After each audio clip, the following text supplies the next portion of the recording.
Here's the brief news from the world over this week.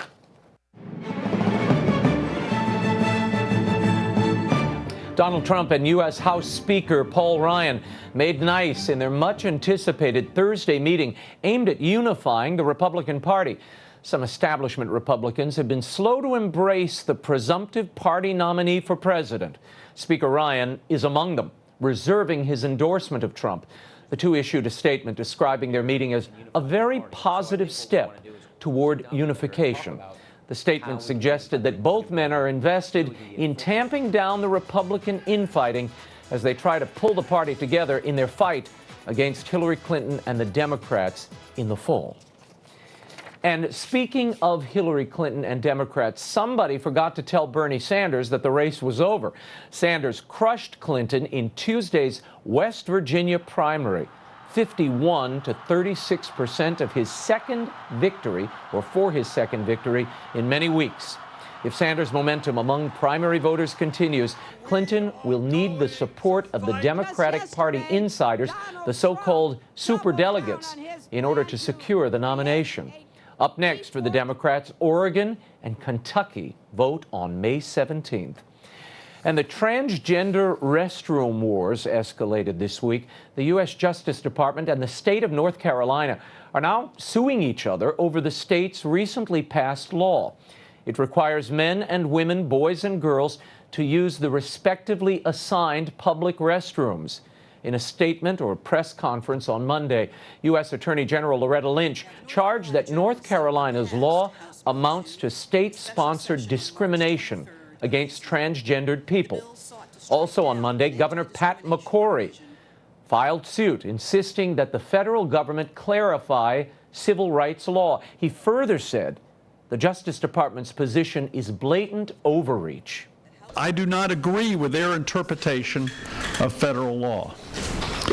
That is why this morning I have asked a federal court to clarify what the law actually is. Now, I anticipate our own legislature, other private sector entities from throughout the United States, and possibly other states to join us in seeking this clarification. At stake in the dispute are billions in state aid and a potential landmark civil rights decision. Adding his voice to the argument, Bishop Michael Burbidge of Raleigh called for the law's repeal. He, too, said the law would result in discrimination. And same-sex unions have been legalized in Italy. The country's lower chamber passed the legislation on Wednesday by a near 2-to-1 margin. The measure had already passed Italy's Senate earlier this year. The law stopped short of authorizing gay marriage. The Vatican under Pope Francis has steadily opposed legal recognition of same-sex couples, influencing some Italian lawmakers. Italy was the last of Western European countries to recognize same-sex unions. And Labour Party politician Sadiq Khan was elected the new mayor of London this past week. He's the first Muslim to lead Europe's largest city. Khan was officially sworn in at the Southwark Anglican Cathedral this past weekend. Cardinal Archbishop of Westminster Vincent Nichols attended the multi-faith ceremony. Khan swept into office with a landslide victory after a nasty campaign against conservative rival Zach Goldsmith. Goldsmith accused Khan of sharing platforms with Islamic extremists.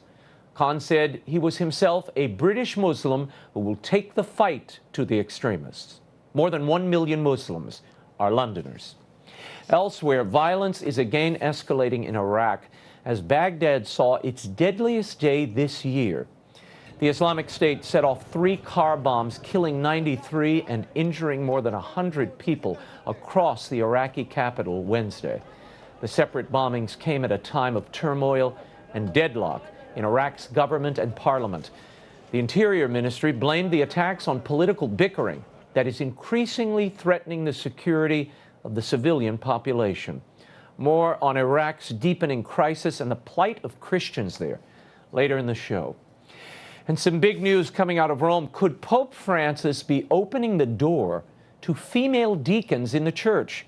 In a closed-door meeting Thursday with female religious leaders from around the world, the Holy Father was asked if he would be willing to create a commission to study whether women could serve as deacons.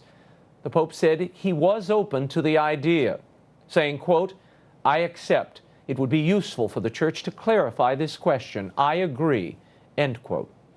He said he'll refer the issue to the Congregation for the Doctrine of Faith, and moreover, he will ask the Congregation for Divine Worship and the Discipline of the Sacraments why women aren't allowed to give a homily at Mass. And the Pope is not shying away from prudential issues. Earlier in the week, during an audience with the aid group Doctors with Africa, Pope Francis declared health care to be a universal right and not merely a consumer good. He lamented that the poor are often excluded from even the most basic hospital services because of an inability to pay or a lack of insurance coverage. Pope Francis praised the organization's work, particularly with pregnant mothers and newborns. But he went on to say that access to health care services cannot be a privilege for only a few. And it appears that ambiguous language for remarried Catholics in the Pope's recent apostolic exhortation may have been by design. Archbishop Bruno Forte, a close collaborator of Pope Francis and the writer of the Synod for the Family's Final Reports, said this week that the Pope told him to avoid, quote, speaking plainly about the issue. According to Forte, Francis told him that speaking explicitly about communion for divorced and remarried Catholics would create a terrible mess. Instead, Forte said, Francis asked for a more general discussion in the exhortation and that he, the Pope, would draw out the conclusions. The most controversial passage from that document, footnote 351, also contains the sole reference to the communion issue, namely that despite an objective situation of sin, a person could still receive the Church's help via the sacraments. Archbishop Forte also joked that the Pope's request was typical of a Jesuit. Pope Francis has said he does not remember the controversial footnote. Forte's comments were published by an Italian news site and translated by the 1 Peter 5 blog. Now, don't forget, the Will Wilder book tour continues. I had an amazing time with the kids of Our Lady of Sorrows in Birmingham this past week. On Sunday, May 22nd, you can come see me in Roswell, Georgia. I'll be speaking and signing books at 6 p.m. It'll be a special event. For the information on that event and many others, it can be found on the website at raymondarroyo.com. Come see me.